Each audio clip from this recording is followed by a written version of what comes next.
Hey traders, in this video, I want to cover the trade of the week, and it was in Snapchat along with other social media stocks that I kept updating the option flow in the daily market color for the Blitz members in the members section here. And it was Snapchat, which soared over 25% on earnings. Pinterest and Snapchat also rallied over 10% this week, and those names will be reporting earnings very soon. And I want to cover just one message I got from Amanda N. And she got long Snapchat calls ahead of earnings, and they paid big time here. So she purchased Snapchat calls of the October 30 expiration at 163, the 28 and a half calls.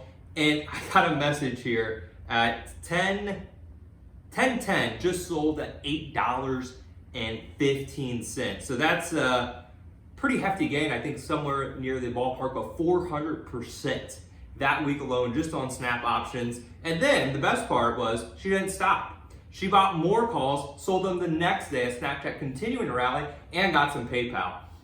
It was just an incredible week for her, one of her best weeks. Brand new trader, trading on Robinhood, just buying one contract, and that's really all you need to get started. So a fantastic move in Snap and social media stocks this week. Looking forward to more, and make sure you like, subscribe, and check out my Instagram at Lance Ippolito.